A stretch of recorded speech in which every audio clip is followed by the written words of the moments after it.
Здравствуйте, дорогие рукодельницы, мои любимые подписчики и гости канала. Сегодня буду делать вот эту чудесную сумку из рукотворного меха синель. Я делаю заготовку для синели. Вот нижняя ткань у меня будет вот такая. Я ее переворачиваю лицом вниз. Следующий слой я делаю вот такой вот яркий. Это у меня бывшая простыня детская еще моего старшего сына, которому сейчас уже 32 года. Потом следующий идет, это сатин, но тоже это уже старенькая. Здесь два слоя этой ткани. Это был пододеяльник. И верхний слой у меня будет, я уже делала из этой ткани синель. Он очень подходит за счет того, что тут яркие цветочки нарядные. Я его расчерчу. Я буду делать в этот раз новым резаком, вот этим.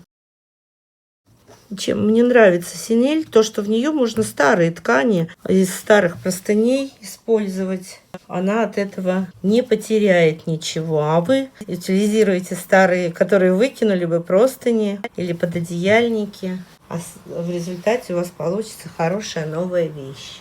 Своими стержнями, которые исчезают при глажке, я расчертила свою заготовку. И я уже прострочила строчки. Длина стежка у меня 1 миллиметр. Так как у меня 5 слоев ткани, то натяжение верхней нитки я делала на 7 ставила. И я буду гладить, чтобы у меня исчез мой карандаш, которым я все расчерчивала. Смотрите, прямо как фокус-покус. Раз, и нету этих линий начерченных. Очень здорово все. И сейчас у меня, если раньше это была одна из самых трудоемких работ по разрезанию, то сейчас с моим новым ножичком для синели это просто красота. Делается моментально, режется аккуратненько, ровненько. Вот прям до нижнего слоя все прорезается очень быстро, ровно, аккуратненько. Просто красота, девчонки. Он своих денег стоит, этот ножик. Девочки, я здесь коротенько рассказываю и показываю, как синель шить. А в описании оставлю ссылочку на мое видео 9 правил и советов, как шить синель. Я порезала всю свою заготовку синельную. Если честно, прямо в разы прямо ускорился процесс. Поэтому всем прямо рекомендую этот ножичек. Я оставлю ссылочку в описании к видео на обзор с этим ножиком. А сейчас я просто свою эту заготовку бросаю в стиральную машинку и стираю, чтобы у меня она растрепалась.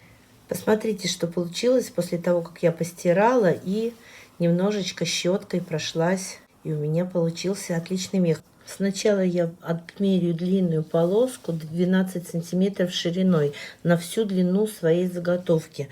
Это у меня получается 72 сантиметра. И отрежу ее. Это будет у меня дно и боковушки сумки. А вы пока поставьте лайк и не стесняйтесь, подписывайтесь на мой канал. После разрезания у меня получилось две детали 30 на 34 сантиметра. Одна длинная, вот такая вот, я вам показывала, как отрезала, 72 сантиметра, 12 сантиметров толщиной. И у меня остался еще вот такой вот прямоугольничек. Он тоже 12 сантиметров, как и моя вот эта вот деталь. И я их сошью вместе, потому что, чтобы мне хватило на дно и боковушки, мне как раз, я думаю, что хватит. Сшила. Конечно, получается так, что как его не приставь, все равно ворс в разные стороны направлен. Но тут уж ничего я не могу поделать. У меня только вот этот кусочек оставался. На задней стороне сумки я буду делать кармашек. Я вырезала ткань, деталь у меня на 25 на 53 сантиметра. Я вот ее выкладываю лицом к лицу, к моей заготовке. Нарисовала прямоугольник. Я вот так вот прострочу сейчас вместе обе детали. Прострочила и попробую прорезать, потому что здесь очень толстый слой ткани. Прямо очень тяжело. Вот. Так полегче. И вот так вот прорезаю. И здесь вот до шва наискосок. Аккуратненько, чтобы не задеть шов. Вот и то же самое в другую сторону. Как когда мы молнию вшиваем, точно так же. Эту прорезь делаем. не доходя до самого шва. Выворачиваем все в ту сторону. Здесь у нас, конечно, очень толстый шов, потому что здесь вот у нас какой очень толстый. Что я делаю дальше? Я немножко загладила здесь, чтобы у меня оно как-то получше лежало, чтобы мне понятно было, как ориентироваться. И вот из этой ткани я делаю складку вот до сюда, вот до краешка верхней части прорези. Скалю булавочками эту складочку. С лицевой стороны у меня это будет выглядеть вот так. Я вот еще сколола, вот здесь вот булавочку приколола. И теперь прострочу вот так вот по периметру. Сделаю декоративную строчку. Но и она еще и закрепляющая для этой складочки. Все прострочила. Вот с этой стороны это так выглядит. Теперь складываю свой кармашек и строчу вот так вот по всему периметру. Все прострочила. И мой кармашек готов. Вот. Я закруглила немножечко уголки у своих деталей, и передней, и задней, и заузила немножечко вот сюда, вот, ну прям вот на 1,5-2 сантиметра я заузила. Получилась она вот закругленный низ, зауженный немножко вверх. И я сшила ручки из этой же ткани, из которой сумка. Просто полоски ткани сшила, вывернула и вот здесь вот загладила просто. Я даже не зашивала, загладила. И я хочу эти ручки немножко уплотнить. Я их хочу вот так зашить, но когда я их буду зашивать, я вставлю сюда немножко синтепона. Не доходя, вот ну где-то сантиметра 4 до конца. Вот такие у меня получились плотненькие ручки. Здесь они мне вот так вот. И я их прикрепляю на их места, где они у меня будут, булавочками. Так как у меня здесь очень толстая вот эта ткань, то я решила, что я буду ручки пришивать снаружи. Закрепляю ручки булавочками. Вот так вот пристрочу. И точно так же с лицевой стороны. Ручки я пришила к обеим деталям. И теперь буду соединять между собой переднюю и заднюю деталь. Нахожу серединку своего вот этого дна, которая и боковинки, и донышко. Я ее отмечу маркером. Я тоже немножечко заузила к верхним краям. Так, вот серединка. И точно так же нахожу серединку своих вот этих вот деталей передней и задней части. И буду пришивать от середины к краям.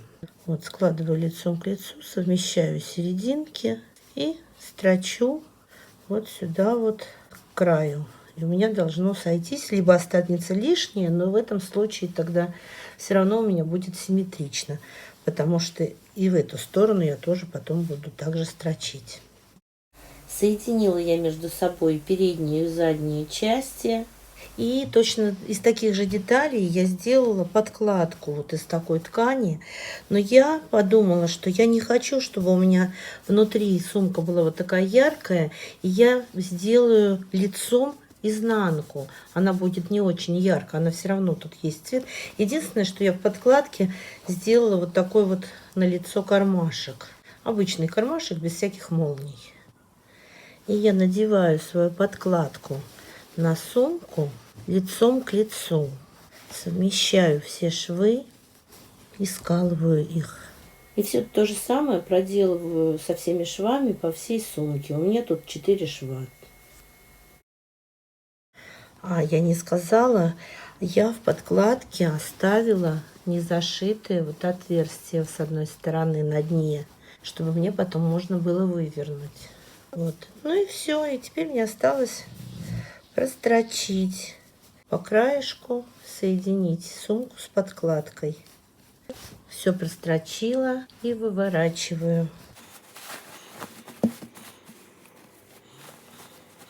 Мне надо теперь зашить вот это вот отверстие в донышке подкладки, что я сейчас и сделаю. Все отверстие застрочила и всовываю подкладку туда в сумку. И теперь мне надо близко к краю вот так вот прострочить, чтобы закрепить подкладку, чтобы она у меня не выворачивалась.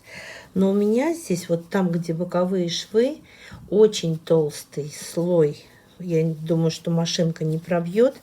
Поэтому я буду до боковых швов, вот спереди и сзади, а в боковых швах тоже немножечко вот так вот 3 сантиметрика прострочу, а сами швы не буду трогать. Боюсь я сломать все, что нажито непосильным трудом. Девчонки, ну разве не красота получилась? По-моему, просто неземная красота. Я булавочкой ручки к дивану прицепила, чтобы она как бы немножечко висела, чтобы форма была видна. По-моему, отличная сумка. Это вот задняя часть, задняя сторона, а может быть передняя. Это передняя. Но спереди виден рисунок, вот роза вот эта вот, она видна. А вот этот кармашек с планочкой сзади, который без молнии, но он глубокий, он прям вот до самого низа сумки. То есть он такой глубокий, что не обязательно молнию сюда, ничего не выпадет и так. По-моему, обалденная сумка. Она такая прямо нежная получилась. Я не знаю, камера передает или нет, но она прямо нежная. И ручки вот эти вот я такие первый раз делала. И, по-моему, очень неплохо получились, прикольные. Короче, кому не жалко, ставьте лайк, пишите свои комментарии, подписывайтесь на мой канал. Если смотрите в YouTube, нажмите колокольчик. И спасибо всем, кто досмотрел до конца.